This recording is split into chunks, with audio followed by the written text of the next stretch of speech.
Pernah bayangin ondel-ondel dari Betawi jalan-jalan sampai ke kota sebelasan di Tiongkok? Tapi ternyata, kisah ini bukan cuma tentang perjalanan, melainkan tentang persahabatan, budaya, dan makna yang tersembunyi di balik buah kecil bernama Simenia. Bunga Sakura. Assalamualaikum warahmatullahi wabarakatuh. Sahabat semuanya. Gimana kabarnya hari ini? Semoga selalu dalam lindungan Allah Ta'ala, sehat jasmani dan rohani. Sebelum lanjut ke kisahnya, jangan lupa ya, tekan tombol like, tulis komentar kamu di bawah, dan subscribe channel ini supaya gak ketinggalan kisah seru ondel-ondel lainnya dari berbagai penjuru dunia. Globe Eropa Afrika. Bismillahirrohmanirrohim.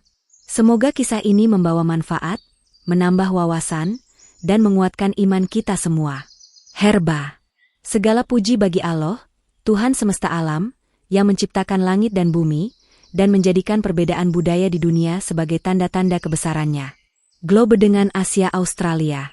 Yuk teman-teman, jangan lupa tulis sholawat untuk Nabi Muhammad Shallallahu Alaihi Wasallam dan keluarganya di kolom komentar ya. Karena satu sholawat dari kita bisa jadi cahaya di dunia dan akhirat. Kilauan. Marilah kita senantiasa bertakwa kepada Allah dengan menjaga hati, lisan, dan perbuatan. Karena takwa itu kunci keselamatan di dunia dan akhirat. Bunga sepatu. Allah berfirman dalam surat Al-Hujurat ayat 13. Wahai manusia, sesungguhnya kami menciptakan kamu dari laki-laki dan perempuan, dan kami jadikan kamu berbangsa-bangsa dan bersuku-suku agar kamu saling mengenal.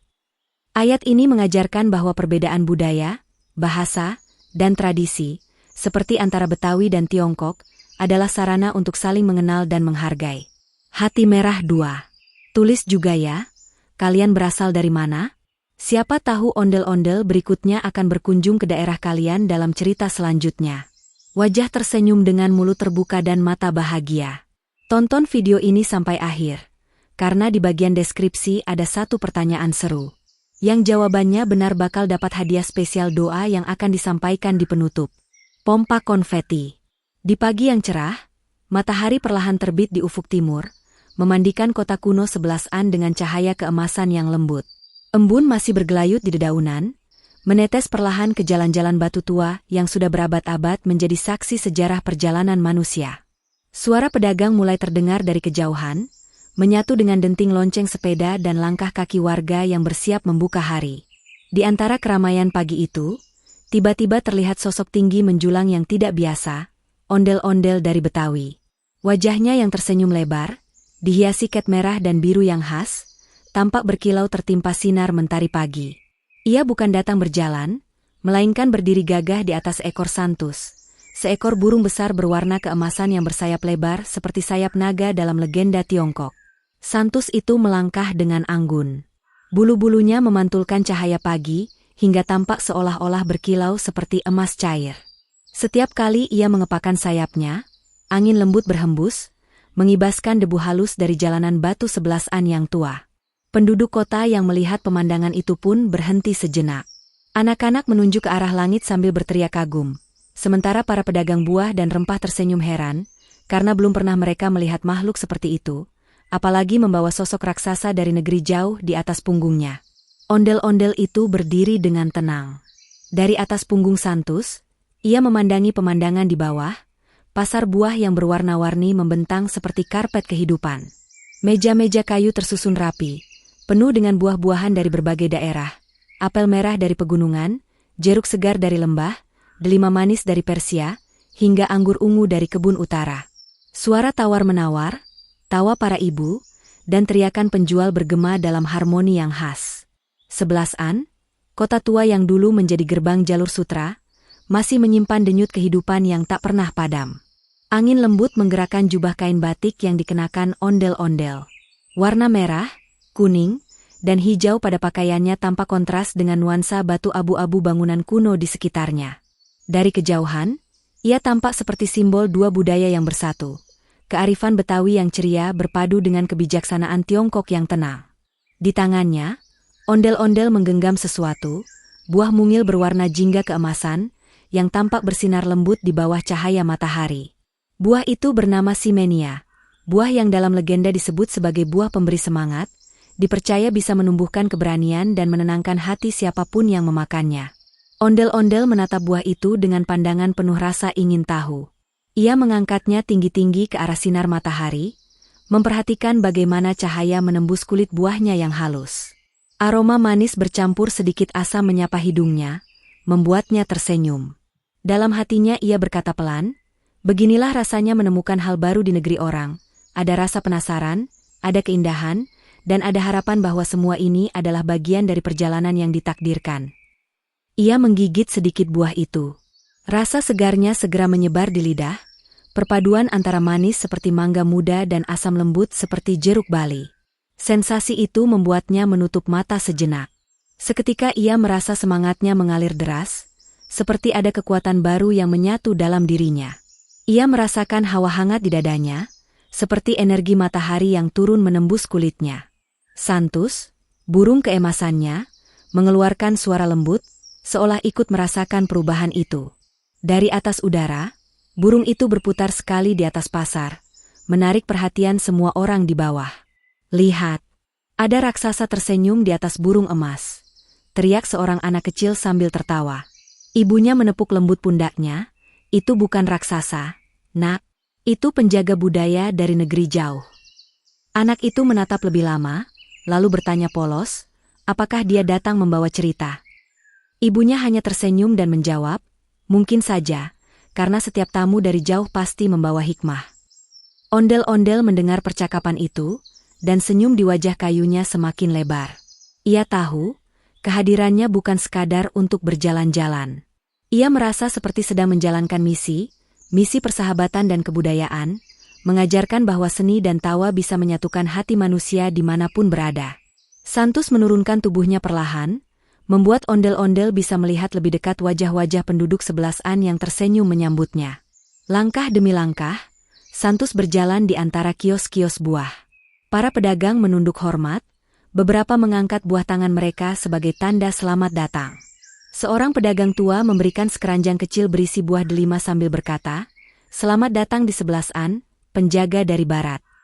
Ondel-ondel menundukkan kepala sebagai balasan, dan dengan suara lembut yang keluar dari balik topeng kayunya ia berucap, terima kasih, wahai sahabat. Aku datang untuk belajar, bukan untuk menaklukkan. Di sisi lain pasar, seorang pemuda dengan pakaian kungfu putih sedang memperhatikan adegan itu dengan takjub. Dialah Xiaolin, seorang murid perguruan bela diri yang terkenal di sebelasan. Ia melihat bagaimana burung Santus menundukkan kepala pada anak-anak kecil yang memberinya biji-bijian. Dalam hatinya, Xiaolin merasa ada sesuatu yang berbeda dari makhluk ini. Ia tidak sekadar burung, tapi seperti memiliki jiwa. Ia kemudian memperhatikan ondel-ondel yang menatap sekeliling dengan tatapan lembut. Orang itu, atau mungkin makhluk itu, tidak datang untuk mengganggu, pikir Xiaolin, ia datang membawa pesan. Sementara itu, angin pagi sebelasan bertiup lembut membawa aroma rempah dan buah.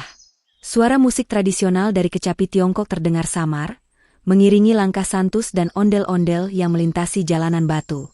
Burung itu berhenti di dekat sebuah kolam kecil di tengah pasar, tempat para wanita mencuci buah dan sayuran. Pantulan air memantulkan wajah ondel-ondel dan tubuh burung keemasannya, menciptakan pemandangan yang seperti keluar dari mimpi, percampuran antara dunia nyata dan dunia dongeng. Beberapa anak mulai berlari mendekat, membawa bunga dan buah kecil untuk diberikan kepada ondel-ondel. Ia menerima semuanya dengan senang hati. Salah satu anak, gadis kecil dengan pita merah di rambutnya, bertanya dengan polos, "Tuan Tinggi, kenapa wajahmu tersenyum terus? Apakah kamu tidak pernah sedih?" Ondel-ondel menatap gadis itu dengan lembut dan menjawab, "Senyumku bukan hanya milikku. Ia milik semua orang yang ingin bahagia. Karena di mana ada senyum, di situ ada damai." Jawaban itu membuat semua orang di sekitar terdiam. Ada keheningan sesaat, tapi bukan karena takut, melainkan karena kagum. Burung Santus mengeluarkan suara lirih yang indah, seperti nyanyian pagi, membuat momen itu terasa magis. Sementara itu, matahari semakin tinggi. Warna keemasan di bulu Santus makin berkilau, memantulkan sinar ke wajah ondel-ondel. Dari atas sana, ia melihat seluruh pasar sebelasan dengan pandangan penuh rasa syukur. Ia menyadari betapa luasnya dunia ini, Betapa beragamnya ciptaan Allah yang bisa saling mengenal meski berbeda rupa, bahasa, dan budaya. Buah simenia di tangannya kini telah setengah dimakan. Setiap gigitan seolah menambah keberanian dalam hatinya. Ia tahu perjalanan barunya baru saja dimulai. Dalam batinnya, ia berdoa agar perjalanannya di negeri ini bisa membawa manfaat, bukan hanya untuk dirinya, tapi juga untuk semua yang ditemuinya. Dan begitulah pagi itu di Sebelasan. Di antara aroma buah dan sinar matahari, seekor burung emas dan sosok raksasa kayu dari Betawi menorehkan kisah baru tentang persahabatan lintas budaya. Tidak ada pedang, tidak ada peperangan, hanya senyum, buah kecil bernama simenia, dan semangat hidup yang mempersatukan manusia di bawah langit yang sama. Matahari terbit.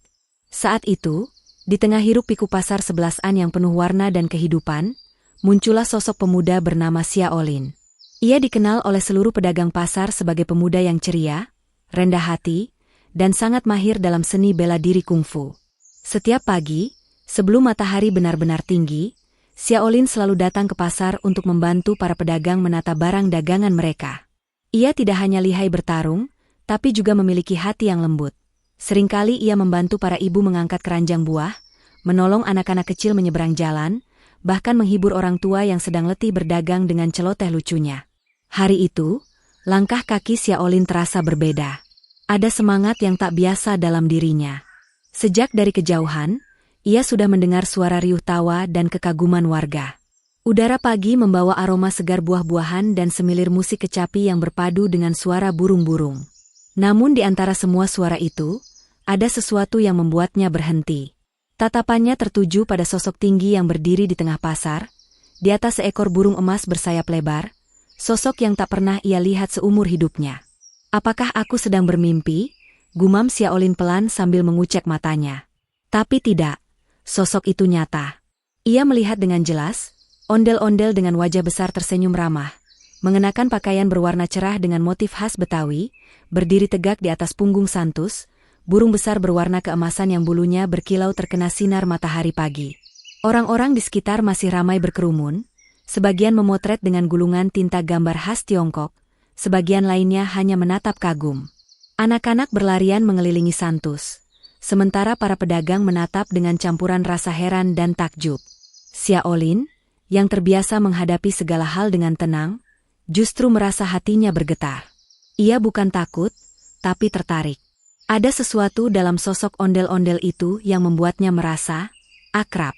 Seperti pernah mengenalnya, entah di kehidupan yang lalu, atau dalam legenda yang sering diceritakan kakeknya. Langkah Xiaolin perlahan mendekat. Angin pagi berhembus lembut, mengibaskan ujung pakaiannya yang berwarna putih bersih. Di pinggangnya tergantung tali kain merah, tanda bahwa ia adalah murid tingkat menengah di perguruan kungfu, Langit Sembilan Angin, sekolah bela diri tertua di Sebelasan yang terkenal dengan jurus-jurus elegan namun kuat. Ia menatap ondel-ondel yang kini menunduk sedikit, seolah menyadari kedatangannya. Wahai sahabat tinggi dari negeri jauh, sapa Xiaolin sambil tersenyum, aku belum pernah melihat makhluk sepertimu. Apakah kau penjaga langit, atau penari dari dunia mimpi? Ondel-ondel tidak langsung menjawab. Ia hanya memandang pemuda itu dengan tatapan ramah. Matanya yang besar dan wajah kayunya yang tetap tersenyum, seolah memancarkan aura damai. Suara lembut keluar dari balik topengnya, suaranya berat tapi hangat, seperti angin sore yang berhembus di antara pepohonan bambu. Aku hanyalah penjelajah budaya, jawab ondel-ondel perlahan. Aku datang dari negeri jauh bernama Betawi, di ujung lautan selatan. Aku bukan dewa, bukan pula raksasa. Aku hanya pembawa cerita tentang tawa, tarian, dan persahabatan. Mendengar itu, Xiaolin menatap lebih dekat. Ia terdiam beberapa saat, lalu tertawa kecil. Heh, kalau begitu kita punya kesamaan, teman besar. Aku juga pembawa cerita, tapi ceritaku tidak lewat tarian, melainkan lewat jurus-jurus kungfu yang diwariskan oleh para leluhur. Orang-orang di sekitar mulai memperhatikan percakapan mereka. Sebagian menahan tawa, sebagian menatap dengan penasaran. Seorang anak kecil berbisik, apakah mereka akan bertarung? Seorang kakek tua menjawab sambil tersenyum, tidak semua pertarungan adalah perang. Nak, kadang, pertarungan adalah cara untuk mengenal. Xiaolin menatap ondel-ondel lebih dalam, matanya berbinar.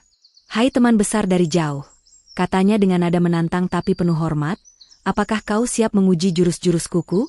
Bukan untuk melukai, tapi untuk saling belajar." Beberapa orang langsung bersorak. "Adu jurus! Adu jurus!" teriak anak-anak. Pedagang buah bertepuk tangan sambil menyiapkan ruang di tengah pasar. Beberapa penonton naik ke peti kayu supaya bisa melihat lebih jelas. Ondel-ondel hanya tertawa pelan, suaranya bergema lembut. "Kalau ini tentang persahabatan," katanya, "ayo kita coba." Santus mengepakkan sayapnya perlahan, mengangkat debu halus dari jalan batu.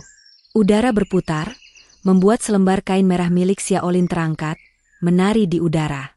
Saat itu, matahari mulai naik lebih tinggi, menciptakan bayangan panjang di tanah, bayangan burung besar dan dua sosok yang akan bersahabat melalui duel yang damai. Tapi sebelum mereka memulai, Xiaolin menunduk hormat terlebih dahulu. Ia meletakkan tangannya di depan dada, seperti yang diajarkan gurunya, dan berkata, "Dalam kungfu, sebelum bertarung, kita memberi hormat. Karena setiap pertarungan sejati dimulai dengan penghormatan."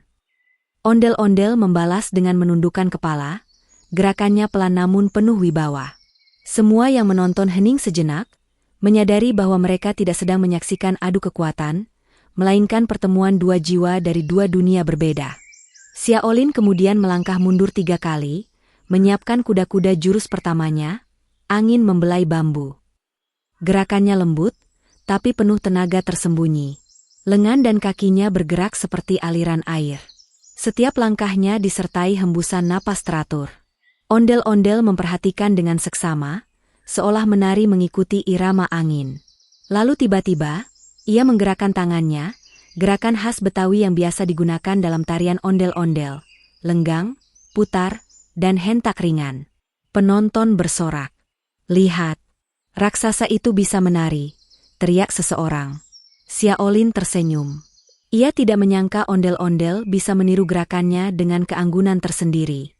"Bagus," seru Xiaolin sambil berputar cepat, menampilkan jurus kedua, naga menyapu embun. Angin berputar, debu berterbangan, sementara burung Santus mengepakkan sayapnya mengikuti ritme, seolah-olah turut menjadi bagian dari duel itu. Ondel-ondel membalas dengan gerakan lebar, tangan dan kepalanya bergoyang seperti tarian rakyat Betawi diiringi musik tanjidor yang hanya terdengar dalam imajinasinya. Gerakan itu sederhana tapi ritmis, penuh semangat dan keceriaan. Setiap kali ia menghentakkan kaki, lonceng kecil di pinggangnya berbunyi nyaring, menciptakan irama yang mengundang tawa gembira. Xiaolin semakin bersemangat. Ia tidak melihat ondel-ondel sebagai lawan, tapi sebagai cermin yang memperlihatkan bahwa kekuatan tidak selalu datang dari otot atau kecepatan, tapi dari hati yang tulus dan keinginan untuk memahami. Setiap kali mereka bergerak, mereka saling menatap dan tersenyum. Tidak ada kebencian, tidak ada ego. Hanya rasa ingin tahu, dan penghormatan yang tumbuh perlahan di antara mereka. Pertarungan kecil itu terus berlangsung hingga beberapa menit. Pasar yang biasanya bising kini berubah menjadi panggung besar penuh tawa dan kekaguman. Buah-buahan bergoyang di atas meja karena hembusan angin, lentera merah bergoyang, dan aroma simenia menyebar di udara, menambah kehangatan suasana. Di sela-sela gerakannya, Xiaolin berkata sambil tertawa, "Teman besar, kau punya langkah yang aneh tapi indah. Dari mana kau belajar menari seperti itu?" Ondel-ondel menjawab dengan lembut, "Dari rakyatku, yang menari bukan untuk melawan, tapi untuk merayakan kehidupan." Kata-kata itu menancap dalam hati Xiaolin. Ia berhenti sejenak, menunduk hormat lagi. "Maka aku juga ingin belajar menari seperti rakyatmu," katanya. "Karena hidup tanpa tawa dan persahabatan, hanyalah latihan tanpa jiwa." Ondel-ondel menunduk, lalu berkata, "Dan aku ingin belajar kungfu darimu, agar setiap gerakanku punya makna yang lebih dalam." Suasana menjadi hening sesaat. Burung Santus mengepakkan sayap pelan, seperti memberi restu. Semua orang yang menyaksikan merasakan sesuatu yang sulit dijelaskan, sebuah getaran lembut di hati mereka. Mungkin itu rasa haru, mungkin itu rasa damai, atau mungkin itu keajaiban yang hanya muncul ketika dua budaya berbeda saling menghormati. Lalu, seperti diatur oleh alam, angin bertiup lebih kencang. Debu berputar di sekitar mereka, menciptakan pusaran kecil yang memantulkan cahaya matahari. Dari jauh, terdengar lonceng kuil berdentang, seolah mengumumkan bahwa hari itu bukan hari biasa. Hari itu adalah hari ketika ondel-ondel dari Betawi dan Xiaolin dari 11an menulis sejarah kecil tentang persahabatan. Sebelum meninggalkan arena, Xiaolin menepuk dada dan berkata dengan sungguh-sungguh, "Mulai hari ini, kau bukan tamu. Kau adalah saudara." Ondel-ondel menunduk hormat dan menjawab, "Dan kau bukan lawan, tapi bagian dari kisahku." Penonton bertepuk tangan.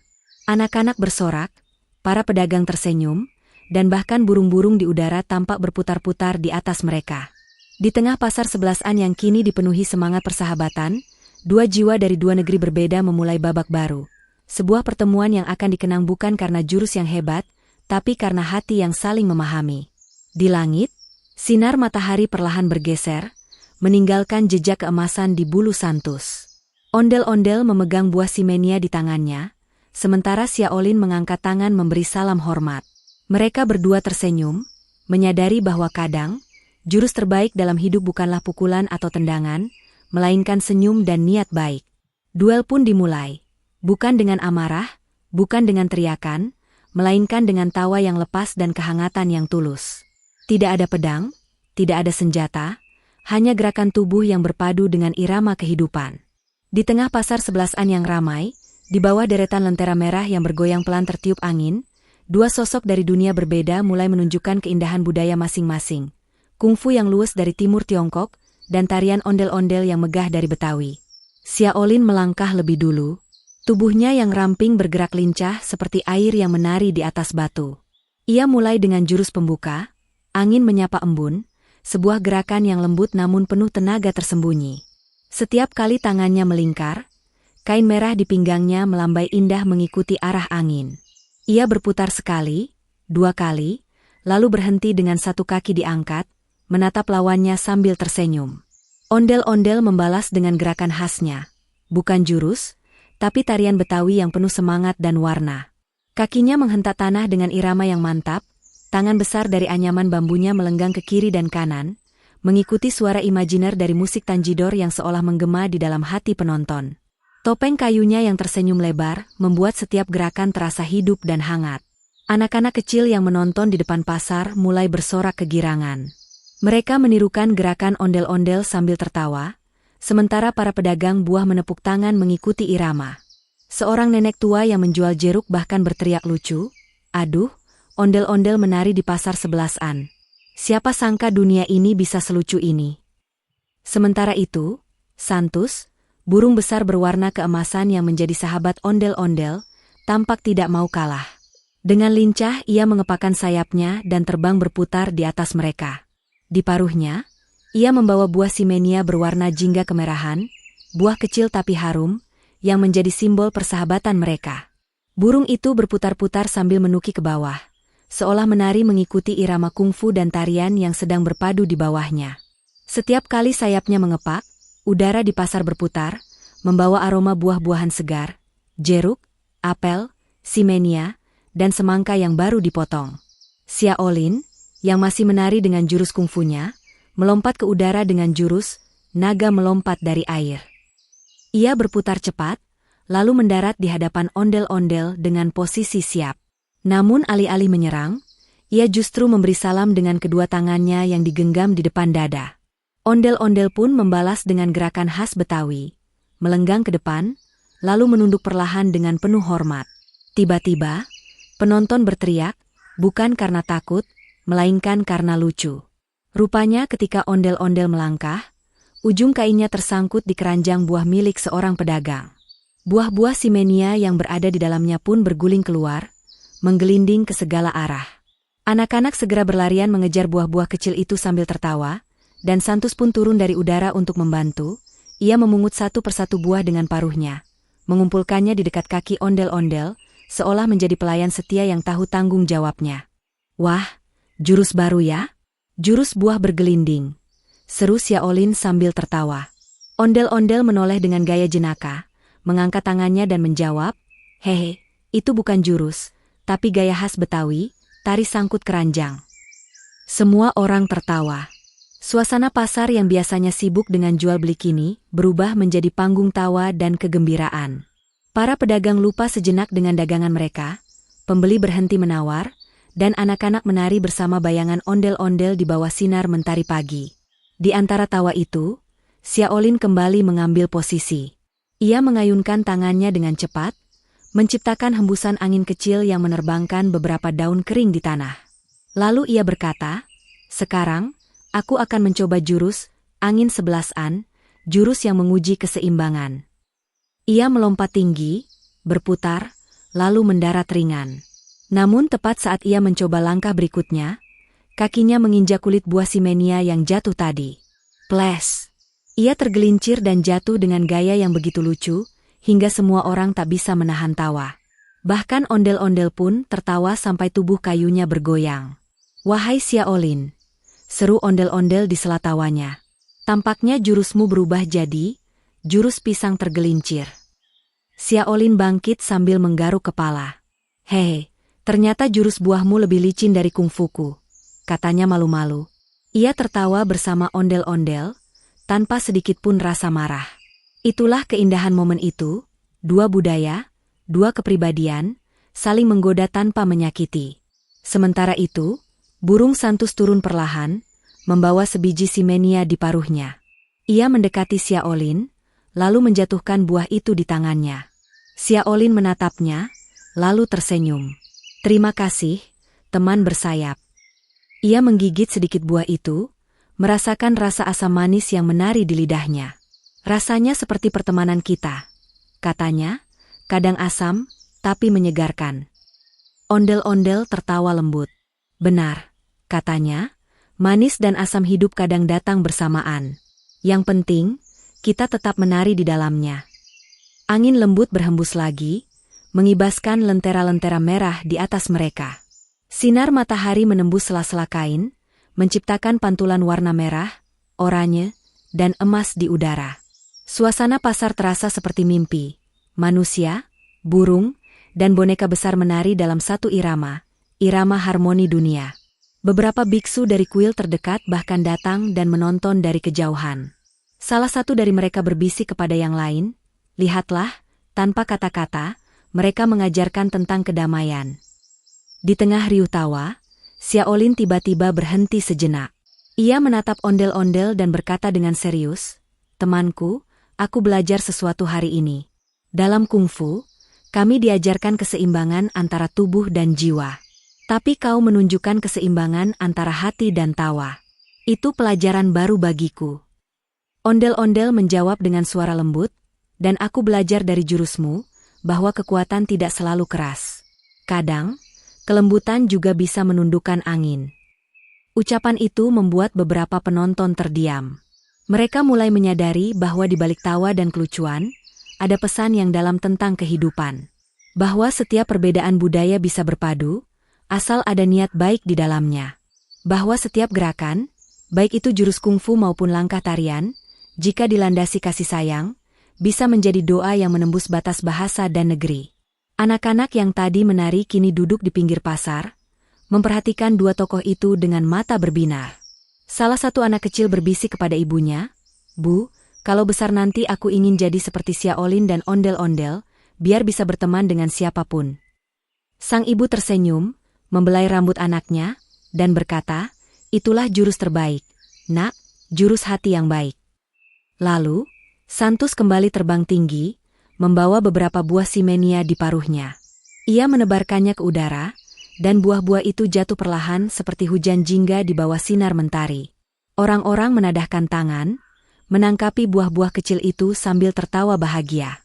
Ondel-ondel menari, Xiaolin ikut berputar, dan seluruh pasar berubah menjadi pesta tawa dan warna. Seseorang berteriak dari jauh, "Lihat, hujan buah persahabatan," dan semua orang pun bersorak gembira. Tak ada lagi yang memikirkan asal-usul, bahasa, atau perbedaan.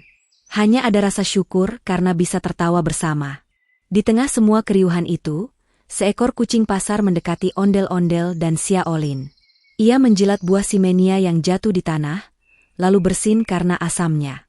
Anak-anak tertawa keras, dan ondel-ondel pun berjongkok, menepuk kepala kucing itu dengan lembut. Hehe, bahkan kucing pun ikut menikmati kisah ini, katanya. Xiaolin menatap langit. Lihat, teman besar. Langit 11-an tersenyum hari ini. Ondel-ondel mengangguk. Ya, jawabnya, karena kita menari bukan untuk menang, tapi untuk saling mengenal. Burung Santus menukik sekali lagi, membuat putaran angin di sekitar mereka. Lentera merah berayun lebih cepat, seolah ikut menari bersama angin persahabatan yang melintasi batas budaya. Suara gong kuil berdentang 3 kali, tanda siang mulai tiba, dan waktu pasar hampir usai. Namun tawa dan kenangan pagi itu akan tinggal lama di hati setiap orang yang menyaksikannya. Mereka tidak akan mengingat siapa yang lebih kuat, atau siapa yang lebih cepat. Mereka hanya akan mengingat bahwa di hari itu, di 11-an Ancient Market, pernah ada ondel-ondel dari Betawi, pemuda kungfu bernama Xiaolin, dan seekor burung santus emas yang menari di udara membawa buah simenia, dan bersama-sama, mereka menciptakan kisah tawa, warna, dan kasih antar bangsa. Dan ketika pasar kembali sibuk, para pedagang mulai membereskan dagangannya, seorang anak kecil berlari sambil memegang buah simenia dan berteriak, "Aku ingin belajar jurus tawa ondel-ondel." Semua orang tertawa lagi. Hari itu, 11-an tidak hanya menjadi kota sejarah, tapi juga kota di mana 2 budaya berjabat tangan dalam tawa. Namun di tengah tawa dan permainan itu, ketika semua orang larut dalam kegembiraan, tiba-tiba terdengar suara plup lembut, buah simenia yang sejak tadi dibawa oleh Santus terlepas dari paruhnya. Buah mungil berwarna jingga keemasan itu jatuh perlahan ke tanah batu 11-an yang hangat, bergulir di antara kaki anak-anak yang menari, lalu berhenti di tengah kerumunan. Semua orang menatap buah itu dalam diam. Seolah waktu berhenti sesaat. Angin pun berhembus pelan, membawa aroma lembut yang baru saja lahir dari retakan kulit buah itu. Buah simenia pecah, bukan pecah karena kerasnya tanah, tapi seperti membuka diri dengan lembut, mengeluarkan aroma wangi yang menenangkan hati siapapun yang menghirupnya. Wangi itu tak seperti buah biasa. Ia tidak terlalu manis, tidak pula terlalu asam, melainkan aroma kesejukan, perpaduan wangi tanah setelah hujan, bunga melati yang baru mekar, dan sedikit aroma madu yang halus. Orang-orang di pasar terdiam. Anak-anak menghentikan langkahnya. Burung santus berhenti mengepak sayapnya dan hinggap di tiang lentera, seolah ikut menyimak makna kejadian itu. Dalam keheningan yang tiba-tiba hadir itu, terdengar suara serak tapi lembut dari seorang pedagang tua di sisi timur pasar. Wajahnya keriput, janggutnya putih panjang, dan matanya memancarkan ketenangan seperti seseorang yang sudah banyak melihat dunia. Ia berkata pelan namun jelas, "Itu pertanda berkah dari langit. Buah simenia bukan sekadar buah.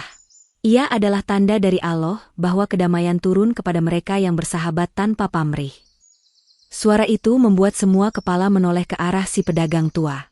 Ia berjalan perlahan mendekati buah simenia yang pecah di tanah.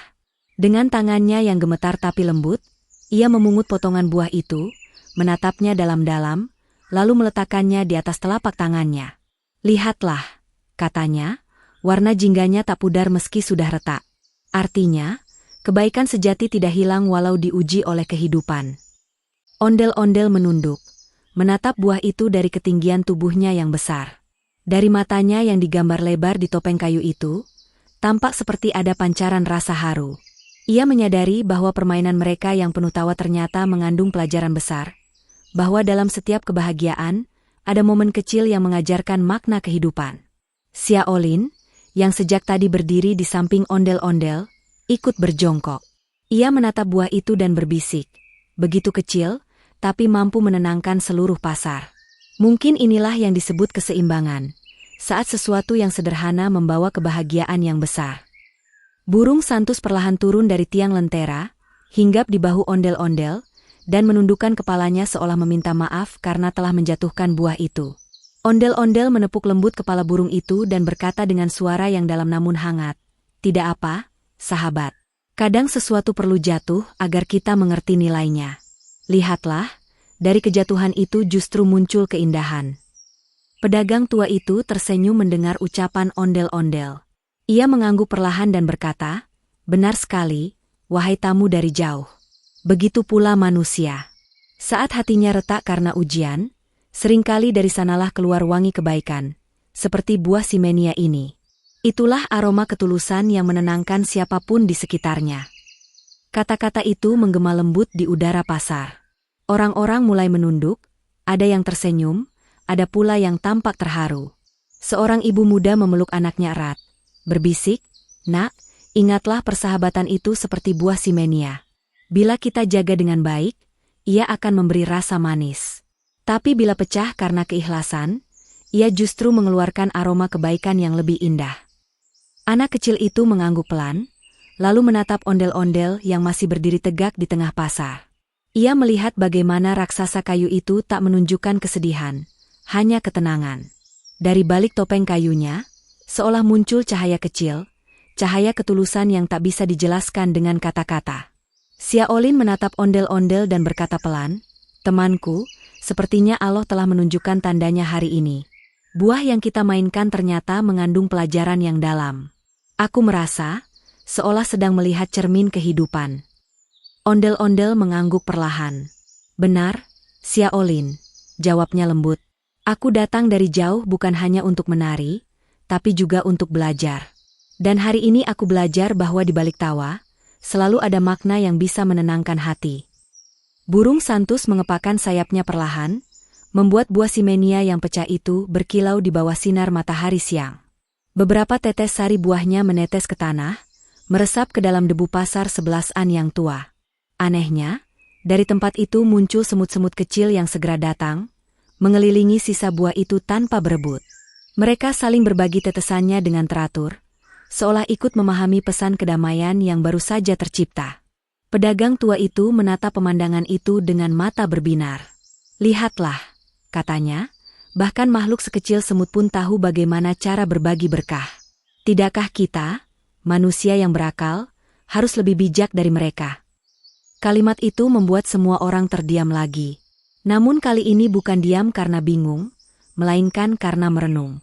Di antara keramaian pasar, dalam keharuman buah yang lembut, setiap hati terasa disentuh oleh pesan langit yang turun melalui kejadian sederhana itu. Xiaolin menengadah ke langit yang mulai cerah. Awan tipis melayang di atas, dan burung-burung kecil beterbangan ke arah timur. Ia menutup matanya sebentar dan berdoa dalam hati agar persahabatan mereka selalu dijaga oleh Yang Maha Kuasa. Ondel-ondel pun menunduk, kedua tangannya disilangkan di depan dada dalam sikap hormat. Dalam hatinya, ia bersyukur. Ia menyadari bahwa perjalanan jauh yang membawanya ke 11-an ternyata bukan kebetulan. Semua langkahnya, mulai dari menaiki santus, bertemu Xiaolin, hingga melihat buah simenia pecah, telah diatur agar ia memahami satu hal penting, bahwa persahabatan sejati adalah ibadah hati, dan tawa yang tulus adalah zikir kehidupan. Angin kembali berembus. Lentera merah bergoyang lembut, bayangan mereka menari di atas permukaan tanah. Beberapa kelopak bunga dari pohon terdekat jatuh perlahan, ikut menutupi buah simenia yang kini terbelah dua. Cahaya matahari menembus celah lentera, menyorot tepat ke buah itu, membuatnya tampak berkilau seperti permata kecil yang memantulkan warna keemasan. Seorang pemuda lain di pasar, yang sebelumnya hanya menjadi penonton, berkata dengan kagum, "Tadi kita tertawa karena permainan. Sekarang kita diam karena pelajaran. Sungguh luar biasa bagaimana Allah bisa mengajarkan makna besar dari hal yang kecil." Pedagang tua itu menepuk pundaknya pelan. "Begitulah cara langit bekerja, anak muda. Kadang Allah tidak menurunkan tanda lewat kilat atau gempa, tapi lewat buah kecil yang jatuh di tengah tawa manusia." Kata-kata itu menggema seperti nasihat kehidupan. Beberapa pedagang mulai menutup dagangannya sebentar, menunduk berdoa dengan cara masing-masing. Tidak ada perbedaan agama atau bangsa di antara mereka. Semua bersatu dalam suasana damai, seolah aroma simenia itu menyatukan hati yang tadinya terpisah oleh kesibukan dunia. Ondel-ondel menatap wajah-wajah itu satu persatu. Ia merasa bahagia. Di dalam dirinya yang besar dan keras dari bambu serta kayu, ada sesuatu yang bergetar lembut, rasa syukur. Ia sadar bahwa inilah tujuan sejatinya datang ke negeri ini, bukan hanya menari, tapi membawa pesan, bahwa budaya, bila dipelihara dengan niat baik, bisa menjadi jalan menuju kasih sayang antar manusia. Xiaolin lalu berkata, "Temanku, izinkan aku menyimpan sedikit sari dari buah ini, agar aku bisa mengenangnya sebagai pelajaran." Ia mengambil satu tetes dari buah yang pecah itu, menaruhnya di dalam botol kecil dari bambu yang biasa ia bawa untuk latihan kungfu. Ia memegang botol itu di depan dada dan berkata, "Ini bukan sekadar buah, tapi kenangan hari ini. Aku akan namai ini, esensi persahabatan." Ondel-ondel tersenyum. "Simpanlah baik-baik," katanya, "karena mungkin suatu hari, saat hatimu gelisah, wangi ini akan mengingatkanmu bahwa kebahagiaan selalu lahir dari ketulusan." Langit 11an semakin biru. Burung santus kembali terbang tinggi, berputar sekali di atas kepala mereka. Suaranya yang lembut terdengar seperti nada lagu penutup dari kisah kecil yang penuh makna itu. Suasana pasar perlahan kembali seperti semula. Pedagang melanjutkan jualannya, anak-anak bermain, namun suasana hati mereka sudah berubah. Mereka merasa lebih tenang, lebih damai, dan lebih dekat satu sama lain. Beberapa orang masih membicarakan kejadian itu sambil tersenyum. Ada yang berkata, "Aku akan menanam pohon simenia di rumahku, agar aromanya mengingatkanku untuk selalu bersahabat." Yang lain menimpali, "Aku juga. Tapi aku akan menamainya pohon persahabatan 11an." Ondel-ondel menatap mereka dengan bahagia. "Lihatlah," katanya pada Xiaolin, "bahkan satu buah kecil bisa menumbuhkan 1000 niat baik." Xiaolin mengangguk. Dan itulah keajaiban yang tak bisa diciptakan oleh kekuatan manusia, hanya oleh kasih Allah. Pedagang tua tersenyum sambil menatap mereka berdua. "Hari ini," katanya lirih, "pasar kita tidak hanya ramai oleh pembeli, tapi juga oleh rahmat." Dan memang benar. Sejak hari itu, banyak yang berkata bahwa pasar buah 11an selalu terasa lebih damai. Orang-orang yang berjualan di sana lebih jarang bertengkar, anak-anak lebih sering tertawa, dan udara di sekitar pasar selalu membawa aroma segar setiap pagi, seolah buah simenia yang pecah hari itu masih terus menebarkan wangi berkahnya. Bagi Xiaolin, ondel-ondel, dan santus, kejadian itu menjadi tanda yang tak terlupakan. Mereka menyadari bahwa kebetulan hanyalah cara Allah menyembunyikan rencana indahnya.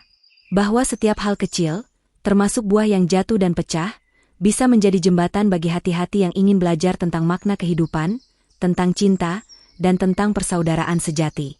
Di bawah langit 11an yang damai, mereka pun berdiri bersama, menikmati keheningan yang lembut setelah tawa panjang. Tak ada kata yang diucapkan, tapi semua tahu, hari itu, mereka baru saja menyaksikan mukjizat sederhana.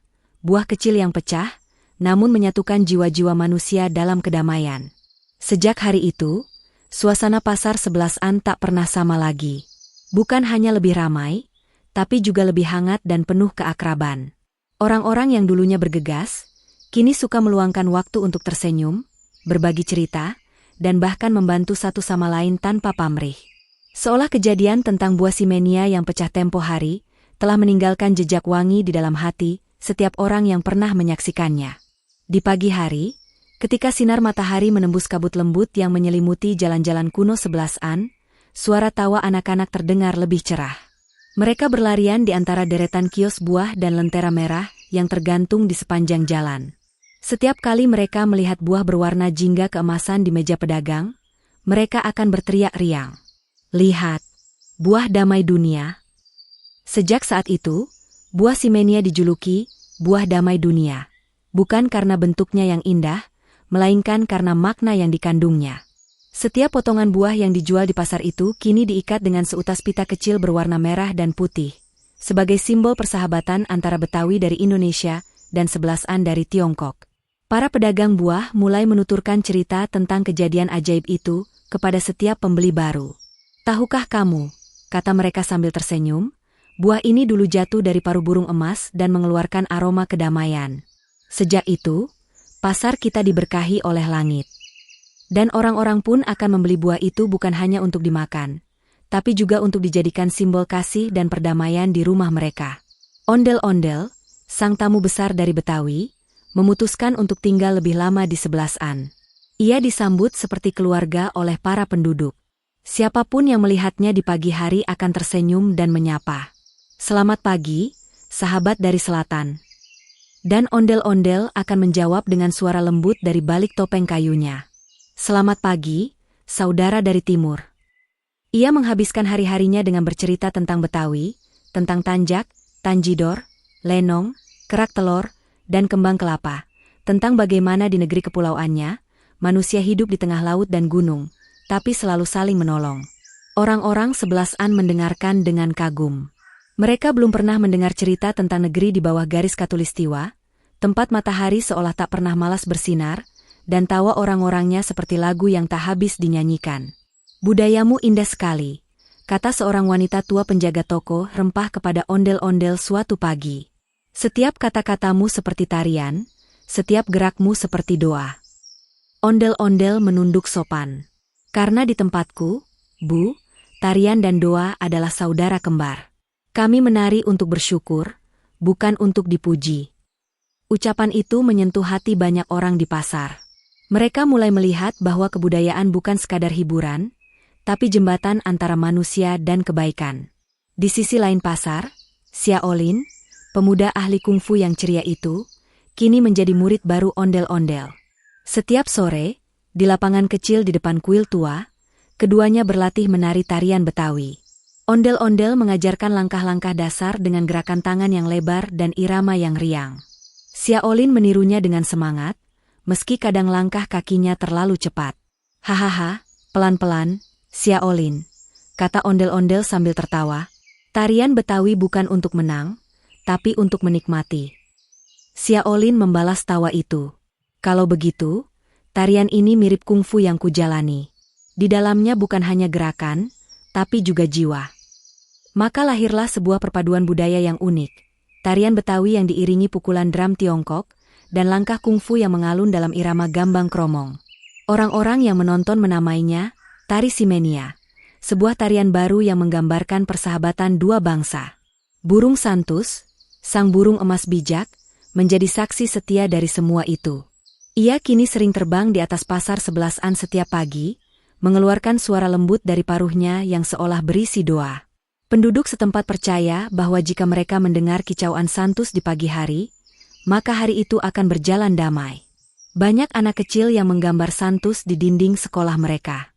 Sayap burung itu selalu digambar sedang membawa buah Ximenia di paruhnya, dan di bawahnya tertulis huruf Tionghoa yang berarti, "Hiping," damai. Di sampingnya, ada tulisan Latin dari anak-anak Betawi yang berkunjung, "Damai itu indah." Suatu sore, ondel-ondel duduk di bawah pohon aprikot tua di tepi pasar bersama Xiaolin. Matahari mulai condong ke barat, langit berwarna oranye keemasan seperti buah Ximenia yang dulu jatuh di tanah. Mereka berdua diam sejenak, menikmati angin lembut yang berembus membawa aroma bunga dan kayu manis. "Lihatlah, Xiaolin," kata ondel-ondel perlahan, "dunia ini seperti pasar besar. Ada yang datang, ada yang pergi, ada yang berdagang, ada yang hanya lewat. Tapi jika setiap orang mau tersenyum dan menghargai satu sama lain, pasar ini akan menjadi surga kecil di bumi."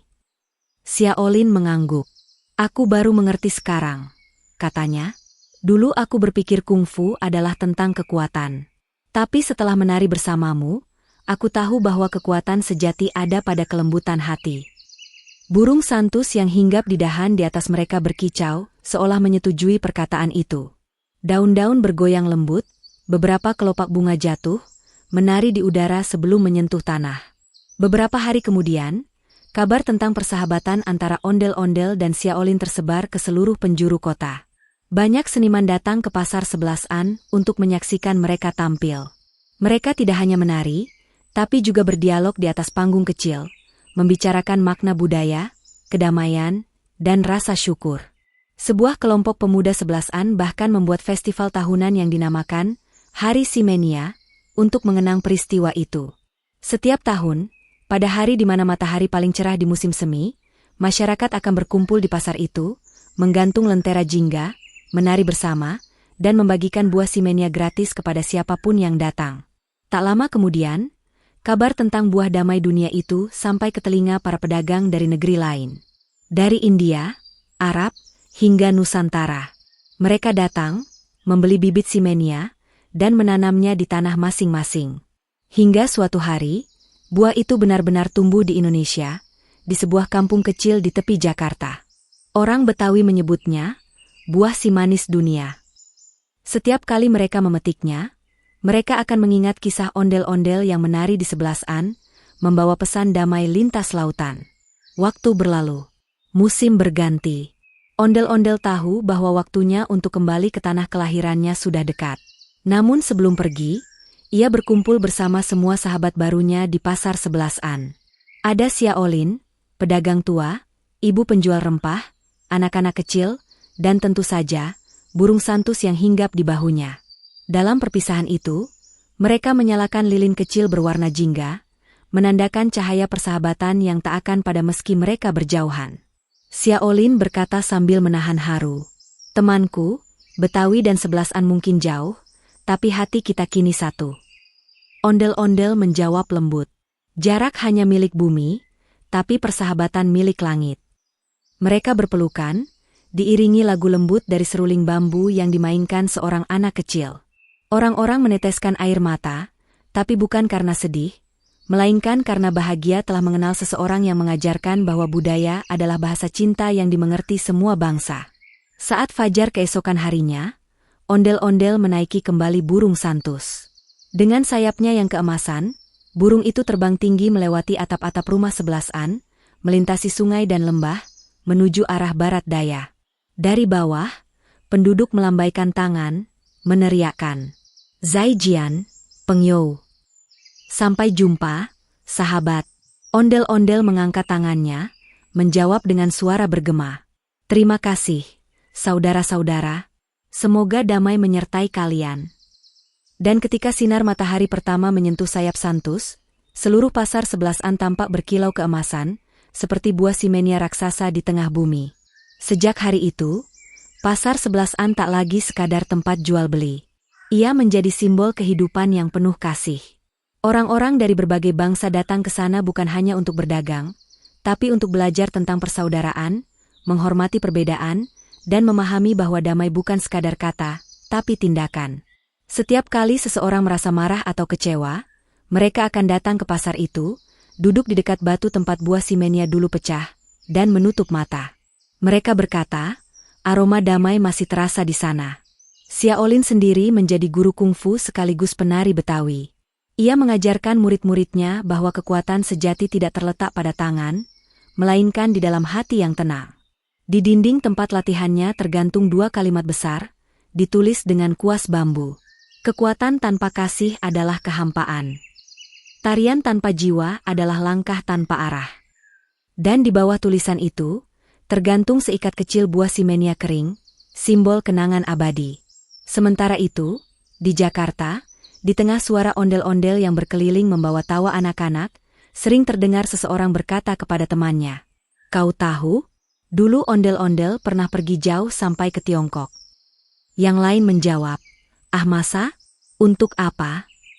Dan ia pun tersenyum, untuk mengajarkan bahwa damai bisa lahir dari tarian dan buah yang sederhana. Kisah itu terus hidup, diceritakan dari generasi ke generasi. Dan setiap kali matahari terbit, entah di 11-an atau di Betawi, burung-burung kecil bernyanyi seolah membawa pesan yang sama. Bahwa dunia ini luas, tapi hati manusia bisa menjangkau sejauh apapun bila diisi dengan kasih dan pengertian. Alhamdulillah, teman-teman, sudah selesai kisah hari ini. Semoga membawa kebaikan dan menambah cinta kita pada budaya dan sesama. Jangan lupa terus bersholawat kepada Nabi Muhammad Shallallahu Alaihi Wasallam dan keluarganya. Bunga Mawar. Tetaplah bertakwa dan perbanyak doa, agar kita semua diberi rizki yang luas dan berkah. Bagi yang berhasil menjawab pertanyaan di deskripsi dengan benar, semoga Allah kabulkan doa haji, umroh, dan ziarah ke makam Nabi setiap tahun. Dan bagi yang belum benar, semoga selalu sehat, bahagia, dan dilimpahi rezeki. Terakhir, tulis di komentar ya, judul kisah ondel-ondel apalagi yang ingin kalian dengar berikutnya. Sampai jumpa di kisah selanjutnya. Wassalamualaikum warahmatullahi wabarakatuh. Bulan Sabit Kilauan.